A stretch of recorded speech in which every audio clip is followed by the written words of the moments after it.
Apa kata beliau? Wasadisuha, jalan keenam para ahli ma'rifat itu baru mulazamatul dzikr. Jadi setelah taubat, setelah mereka memahami zuhud, qanaah, uzlah, terus sampai kepada yang keenam, yaitu mulazamatul dzikr, mulazamah dzikr. Tentu dalam salah satu bab ini adalah talqin ya. Jadi teman-teman dimanapun berada, talqin itu bukan nomor pertama dalam menempuh jalan kepada Allah. Talqin itu nomor sekian ya. Nomor pertamanya mensucikan diri dulu, lalu mempelajari tentang tata cara untuk mengenal Allah. Barulah setelah itu kita talqin zikir. Maka saya tidak sepakat jika ada orang langsung minta talqin. Yang pertama itu al-ilmu dulu, berilmu dulu, baru kemudian mengamalkan ilmunya dengan salah satunya talqin. Apa itu zikir? Ya. Beliau mengatakan az-zikr. Ini kalau zikir bahasa kita paling artinya menyebut-nyebut, mengingat-ingat. Tapi bagi seorang wali Allah yang bernama Najmuddin Al-Kubra. Najmuddin berarti bintangnya agama, tokoh besar dalam Islam. Beliau mengartikan zikir itu yaitu al-khuruj, keluar, an dzikrima, dari mengingat ma siwallah. Apapun siwallah, selain Allah.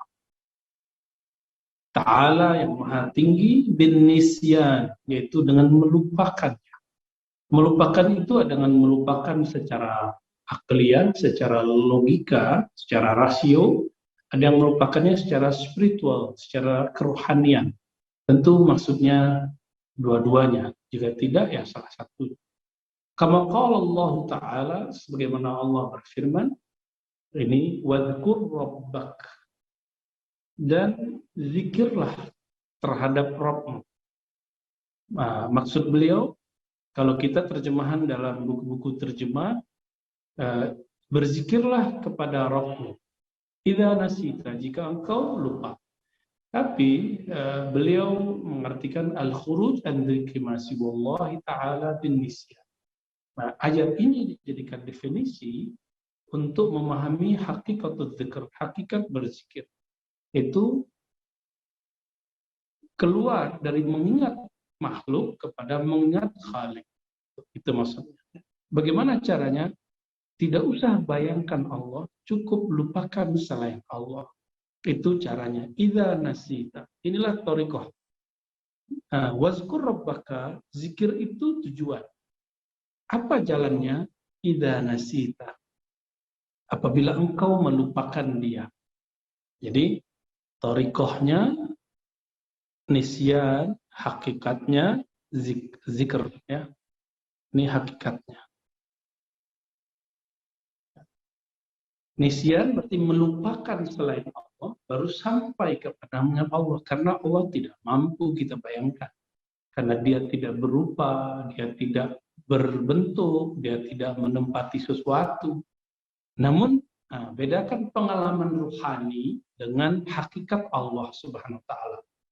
Satu kali baginda Rasulullah SAW pernah bercerita dalam hadis Imam Ahmad misalnya, bahkan ada yang sahih, seingat saya di beberapa kitab yang sahih, bahwa Nabi Muhammad SAW bermimpi bertemu Allah, dan mimpinya para Nabi adalah wahyu.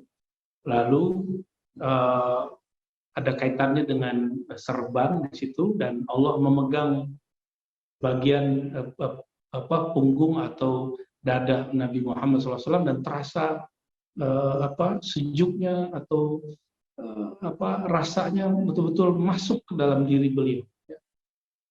Dan disebutkan di situ, aku merasakan dinginnya tangannya. Kalimat ini bukan berarti Allah itu jisim, Allah itu benda, karena kita sudah meyakini laisa kamitslihi syai'. Allah tiada yang serupa dengannya. Ya. Lalu bagaimana dengan hadis-hadis seperti ini? Ini namanya bab tajalliyat. Nah, Allah bertajalli. Tajalli itu bukan bab qadim. Qadim itu zatnya Allah, sifatnya Allah, namanya Allah. Adapun tajalliyat, Allah mengenalkan dirinya kepada makhluk bisa melalui apa saja. Nah, hadis-hadis seperti ini jangan kemudian dipahami seperti kelompok-kelompok mujassimah bahwa Allah berjasa, berjisim. Tidak seperti itu ya. Oke. Maka disebutkan idza nasita ghairallah, apabila nasita engkau lupa ghairallah, ghaira selain Allah, apabila engkau lupa kepada selain Allah, kama huwa bil maut, itulah yang disebut al maut, itulah yang disebut zikir. Jadi apabila kita belum mampu melupakan selain Allah, ada caranya.